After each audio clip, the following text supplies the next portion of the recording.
Hey Royal Family, it's Cash Me Out. I am Queen Supreme and I'm back at you again for another video. Now this video we're going to talk about 8 Georgia inmates who sued Georgia Department of Corrections or are suing them over an incident that happened on a prison bus in 2017 into which they were not a part of. Now Ricky Du Bois and Donnie Rowe did kill several prison guards on a bus during some type of transportation that was taking place. I will read you an article from Daily News Journal, and then we will take a look at a news clip on it, and then I will meet you on the other side with my commentary as always. 8 inmates who watched Georgia prison guards killed on the bus file federal lawsuits. 8 inmates who witnessed 2 Georgia prison guards killed on the bus 2 years ago have filed federal lawsuits against the Georgia Department of Corrections, claiming the deaths could have been prevented. Convicted armed robbers Donnie Russell Rowe and Ricky Du Bois were riding on a prison bus in June of 2017 when they broke free and fatally shot 2 guards on a prison transportation bus before carjacking their way to freedom.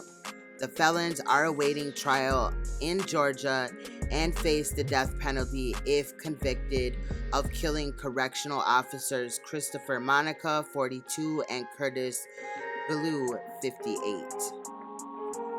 Now, in the 8 individual lawsuits, the plaintiffs claimed that they suffered physical and mental harm during the incident and that they were later punished with solitary confinement.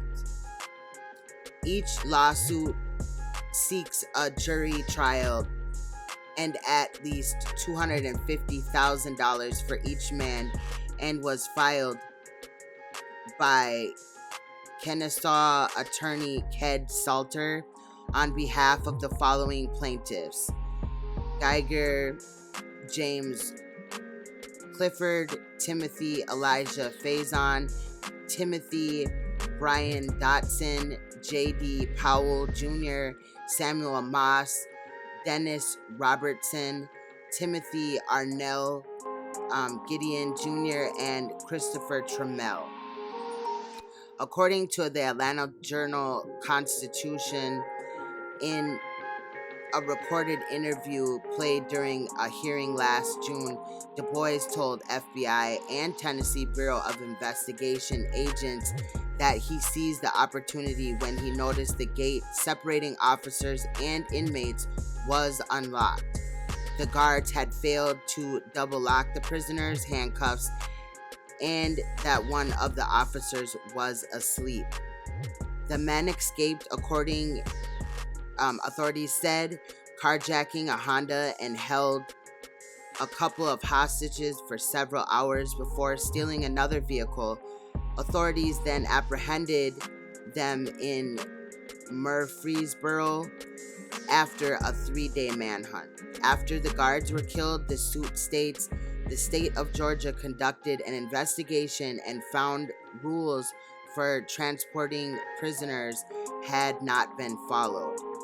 At that time of the killing, Rowe had been sentenced to life without parole for an armed robbery in Macon. Du Bois was serving a 20-year sentence for an armed robbery in Elbert County. Now, like I said, we have a news clip on this story. Let's play that now. Let's go there now, and I will meet you on the other side with any follow-up commentary. Let's go. Witnessed 2 guards murdered on a prison transport bus, and now a group of current and former inmates are suing, saying they're now being punished for a crime they played no role in. Joe Hankey talked with their attorney today. Joe? Well, Cheryl, the attorney for the 8 men suing the state tells me when the shooting happened, his clients could have tried to escape. Instead, he says that they stayed on the prison transport bus, yelled for help, and did not participate in the shooting, which killed 2 prison guards. These are the 8 men suing the Georgia Department of Corrections. 5 are still in prison, 2 have been released, and 1 is on parole, according to prison records. On June 13, 2017, all 8 were on this prison transport bus passing through Putnam County. It was a horrible situation. Kennesaw-based attorney Theodore Slater is representing the 8 men. He says what played out on the bus could have been prevented. We look at what happened, what caused this, what were the events that could have been changed but weren't, what put the prisoners in jeopardy, what put the guards in jeopardy. In 2017, Department of Corrections Commissioner Greg Dozier said prisoners Ricky DeBose and Donnie Rowe were able to get out of handcuffs on the bus using a pin or toothbrush. They then allegedly shot and killed correction guards Christopher Monica and Curtis Ballou. DeBose and Rowe were later captured in Tennessee and charged with murder. The lawsuits filed against the DOC claim the prisoners were not properly searched, handcuffs were not double locked, a cell door was not properly locked, and firearms were not stored according to guidelines. Slater says his clients, though, did not take advantage of a preventable situation. These guys stayed there. They tried to flag down someone. Slater says his client suffered PTSD and a range of injuries from the shooting, which caused the bus to come to an abrupt stop. Once back in prison, he says the 8 prisoners were each sent to solitary confinement. We got one 54 days. We got one 69 days. We got one 44 days. We got one for 210 days in solitary confinement after this situation. Slater says his clients have never received answers to questions of why each of them went to solitary after a crime they say they played no role in. And they say they were hurt, just caught in the middle. So what's the Department of Corrections saying about all this, Joe? I checked with them today. They said they do not talk about ongoing lawsuits, active lawsuits, so they're not commenting right now. But back in 2017, the DOC commissioner talked about the shooting and this incident, and at that time he said that the guards had not properly locked the handcuffs, and they not properly searched the inmates as they got on the bus. Those inmates, the 8 that are suing, they're now demanding jury trials, and each one of them wants at least $250,000 in damages. Wow, interesting. I know you'll keep following it for us, Joe. Absolutely. Thanks a lot. Royal family, this may seem kind of odd that I'm saying this. However, I hope that all 8 of the inmates that are suing Georgia Department of Corrections in this matter of this bus incident from 2017 do get awarded that money. And, basically, I don't know what they were in jail for, those 8 people, those 8 inmates. However, what I do know is that the guards failed to follow protocol of transporting inmates, for number 1.